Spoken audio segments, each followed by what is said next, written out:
राज्य सरकारने निर्णय घेतलेला आहे सर्वसामान्य ग्राहकांना प्रीपेड स्मार्ट मीटर बसवण्यात येणार नाही। मला एक सांगा, खरं तर उभ्या महाराष्ट्रभर, भारतभर आणि एकूण बाहेर देशात देखील असेल, हे स्मार्ट मीटर निघाले. आता स्मार्ट मीटर, या स्मार्ट मीटर मधून नेमकी अवसवय बिलं येतात असा लोकांचा विरोध आहे. आम्ही पाहिले शेजारच्या तालुक्यामध्ये आंदोलन झालं, त्याचे आम्ही पत्रकार नात्यानं त्याचं चित्रीकरण केलं, प्रसिद्धी दिली. लोकांचं म्हणणं आहे की आम्हाला ही सक्ती नको, आणि त्या अनुषंगानं महाराष्ट्रात अनेक ठिकाणी आंदोलनं देखील झाले. स्मार्ट मीटर नको. नेमकी स्मार्ट मीटर मध्ये काय बदल होतोय, किंवा स्मार्ट मीटर नेमकं काय आहे आणि तो सक्तीचा आहे की नाही. नंतर आपल्याला डिजिटल मीटर आले आणि आता आपण त्याला कुठंतरी जसं आपण स्मार्ट मीटर मध्ये आपण जसं स्मार्ट मोबाईल आले साध्या याच्यावरून आपण स्मार्ट, तशी ही फक्त टेक्नॉलॉजीतला फरक आहे. याच्यामध्ये कुठेही हे मीटर फास्ट आहेत असं काही नाहीये. हे सगळे म्हणजे विद्युत क्षेत्रातल्या किंवा मग त्याच्या बाहेरच्या ज्या काही आपल्या नावातल्या संस्था ज्या ह्याच्यामध्ये करतात त्यांच्या मार्फत हे सगळे अप्रूव्ह होऊन हे सगळे मीटर आहेत.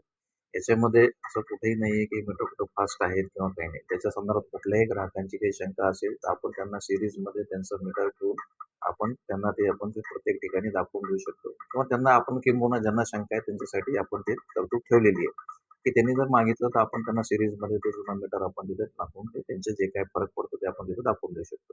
याच्यामध्ये असं कुठेही नाहीये. आता असे तुम्ही पाहिलं असेल तर महावितरण ही काही खाजगी नफा कमवणारी कंपनी नाही, ही शासकीय कंपनी आहे. त्याच्यामध्ये कुठल्याही प्रकारचं असं काही नाही किंवा नफाखोरी हा प्रकार नसतो. आणि हे सगळं जे काय आहे याच्यामध्ये कुठला आला पैसा तो जनतेच्या कामांसाठी परत आपण इथं वापरला जातो. त्यामुळे निश्चितपणे याच्यामध्ये कुठल्याही प्रकारचे आपल्या जनतेने याच्यामध्ये काही शंका बाळगून की हे मीटर कुठल्या प्रकारे फास्ट आहे. याच्यामध्ये ही मोहीम फक्त महाराष्ट्रात नाही, ही पूर्ण आपल्याला भारतभर आहे. सगळीकडे आपण हे आता कुठंतरी नवीन टेक्नॉलॉजीकडे जातो इतकाच याच्यामध्ये आहे. बाकी असं कुठल्याही प्रकारे याच्यामध्ये फास्ट असल्याचे असतील तक्रारी तर त्याचे आम्ही त्या ठिकाणी निरसन करून देतोय. त्याच्यामध्ये असं भीती बाळगण्यात काही कारण नाही. जसं शासन सांगितलं जातं किंवा शासनाच्या वतीनं जे काय मान्यवर प्रतिनिधी, आमदार असतील, खासदार असतील, मुख्यमंत्री हे सांगतायत सक्ती नाही. सक्ती आहे की नाही या मुद्द्यावर काय सांगा. सर याच्यामध्ये कसं आहे की ही मोहीम पूर्ण देशभर चालू आहे की आपण आता हे नवीन टेक्नॉलॉजी जातोय त्या पद्धतीनं आपण काम करतोय. जसं जसे आपल्याकडे मीटर उपलब्ध आपण ते मीटर बदलतोय. सक्तीच्या बाबतीमध्ये असं म्हणाल तर ते आपल्याला हे 100% ग्राहकांना लावायचे आहेत. ते आपल्याला तसं उद्दिष्ट आहे. फक्त ते आहे की जिथं कुठं तुम्हाला शंका आहेत आपण त्या ठिकाणी आपण त्यांचं शंकांचं 100% निरसन म्हणजे आम्ही काय समजायचं, सक्तीचं आहे. मी तुम्हाला ते सांगतोय, जिथं कुणाचा काय आक्षेप आहे आम्ही तिथं त्यांचं पूर्णपणे शंकांचं निरसन करून देतो. म्हणजे हे कंपल्सरी बसवायचे असं तुमचं मत आहे. आम्ही तुम्हाला तेच म्हणजे परत ते सांगतोय की आपण जिथं कुठं कुणाच्या काही शंका असतील ना आपण त्या ठिकाणी 100% लोकांचं निरसन करून देऊ. एका बाजूला आपण पाहतोय अधिकारी सांगतायत की शंकांचं निरसन करू, दुसऱ्या बाजूला प्रशासन, शासन आणि मुख्यमंत्री साहेब सांगतायत की कुणालाही सक्ती नाही.